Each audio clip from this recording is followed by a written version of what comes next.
Okay, you guys, we just finished A Knight of the Seven Kingdoms Season 1, and I have so many feelings right now. This finale was the perfect bittersweet ending to what might be the best first season of any Game of Thrones show ever, and I need to break down everything that happened in Episode 6, The Morrow, because there's so much to unpack. Massive spoilers ahead, obviously, you've been warned, let's get into it. So the episode opens with the most bizarre music choice I've ever heard in a Westeros show. We get smooth jazz playing over the opening scene, and I'm not even kidding. It's this jazzy saxophone number while Lionel Baratheon and a maester are standing over Dunk, who's absolutely destroyed from the Trial of Seven, lying under his elm tree, barely alive. The maester says Dunk is dying, that his wounds have mortified and are beyond his abilities, and Lionel just waves him off like, nah, he'll be fine, and offers Dunk a drink. Then Lionel does what Lionel does best. He tries to convince Dunk to come to Storm's End with him, promising they could hunt and sail and have a grand time. But Dunk refuses, saying he brings suffering to everyone around him because Baelor died for him. And Lionel gets frustrated and basically says Baelor was a fraud for fighting men who were sworn to protect him, calling him out for his tactical advantage in the trial. Then Lionel storms off with one of the best lines in the episode, if not the whole episode. And if not, well, fuck you. I'll hate you like a brother. Classic Lionel energy right there. Then we get this heartbreaking scene at Baelor's funeral where Dunk shows up late because he's so injured he can barely walk, and Valar Targaryen confronts him, asking why the gods would kill Baelor and leave Dunk alive. And you guys, the look on Dunk's face, he has no answer for that because he's asking himself the same question. Valar is clearly devastated, and Dunk just has to stand there knowing that everyone blames him for the death of the heir to the Iron Throne, even though it was an accident, even though he won the trial. The guilt is eating him alive. But then we get a nice moment with Raymond Fossaway, who's literally the only person not blaming Dunk for what happened. Raymond reveals he's now married to Rowan, the sex worker from earlier episodes, and apparently she helped with his wounds after the trial and convinced him she was pregnant, so he married her, which is either the sweetest thing ever or the greatest con in Westerosi history, probably both. And you know what? Good for both of them. Raymond seems genuinely happy and mentions he's going to start a cider business with his new wife, so at least someone gets a happy ending in this show. Then Dunk gets summoned by Prince Maekar, and you guys, this scene was intense.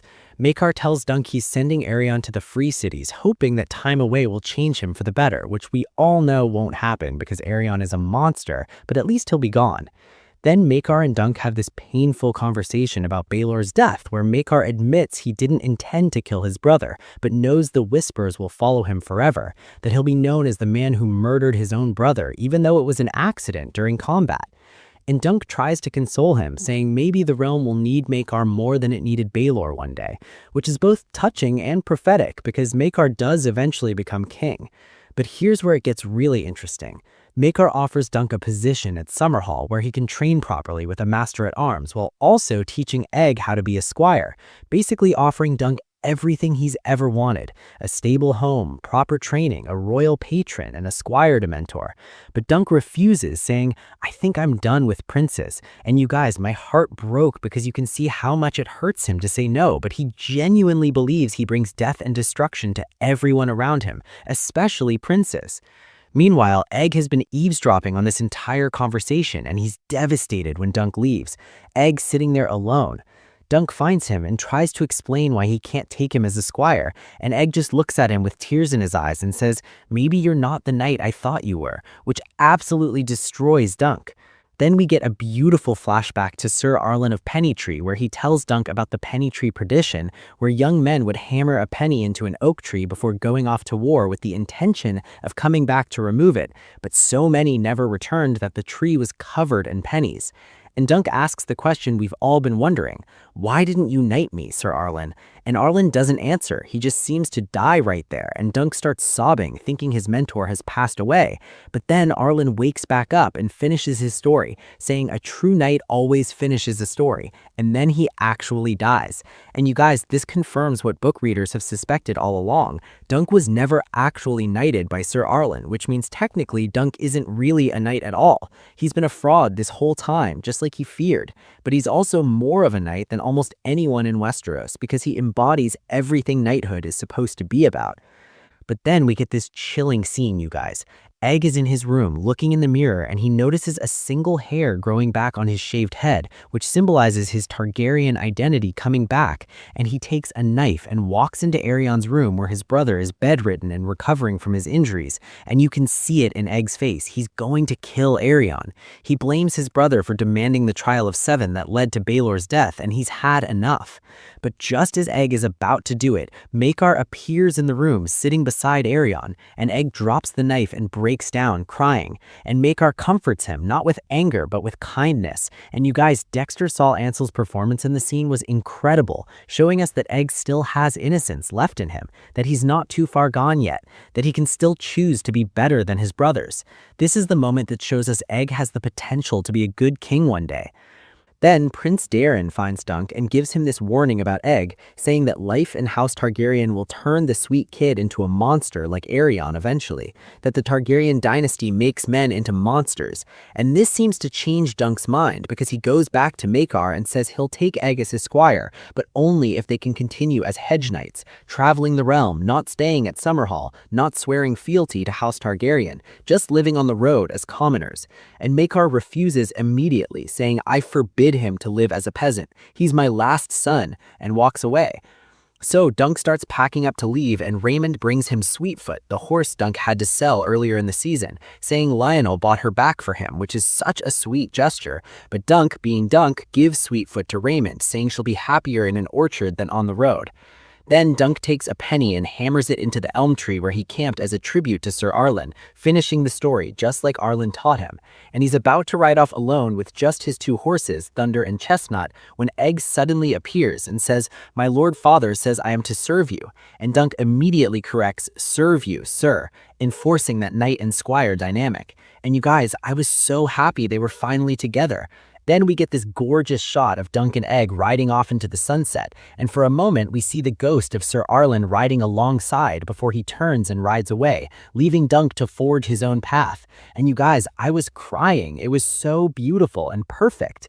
But then we get the post-credit stinger, and oh my god, you guys, we cut back to Ashford Meadow where the Targaryens are packing up to leave, and Maekar is looking for Egg, and when he realizes Egg isn't there, he yells, "Where the fuck is he?" And it's hilarious because it means Egg lied to Dunk about his father's permission. Egg ran away from home again, just like he did at the beginning of the season, and now Maekar is going to be hunting them down, which sets up a completely different dynamic for Season 2 than what happens in the books, because in the book, Maekar actually gives his permission, but here, Egg has gone rogue, and I love it. This finale was everything I wanted, you guys. It was quiet and contemplative after the chaos of episode 5. It gave us closure on Baelor's death and the emotional fallout for everyone involved. It showed us Dunk choosing the life of a hedge knight over comfort and security because he understands that's who he is. It showed us Egg struggling with his identity as a prince. It was every little character moment and conversations that made us care about these people. Now, Season 2 is already in production, and they're adopting the Sworn Sword, which is literally about a dispute over water rights to a stream. But after this season, I have complete faith that showrunner Ira Parker and his team can make it compelling, because they've proven they understand these characters in this world. George R.R. Martin is heavily involved, and it shows in every frame. Some people are worried that Season 2 won't have the big tournament and trial by combat to anchor it, but honestly, I think that's going to be fine because what made this season so good wasn't the action. It was watching Egg and Dunk's relationship develop. It was seeing Dunk struggle with his identity as a knight. It was Egg learning what it means to be more than just a prince. It was all the little character moments and conversations that made us care about these people. So a quieter season focused on character development over spectacle sounds perfect to me. Also, can we talk about that ending song they played over the credits, 16 Tons by Tennessee Ernie Ford, which is a song about coal miners and the working class struggle, and it's the perfect anthem for a hedge knight whose life is hard and money is scarce, and they're always one bad tournament away from starvation. It's such a bold choice to use a real-world song in a fantasy show, but it works because it captures the essence of Dunk's life as a wandering knight, and that final image of Dunk and Egg riding off into the sunset with the world spread out before them is one of the most hopeful endings the Game of Thrones franchise has ever given us. Usually, these shows end in tragedy and death and political scheming, but this one ends with friendship and adventure and possibility, and I love it so much. You guys, season 2 won't air until 2027, which feels like forever, but it'll be worth the wait. And in the meantime, we have all 6 episodes of this perfect first season to rewatch and analyze and obsess over what your thoughts are on the finale. Did you love it as much as I did?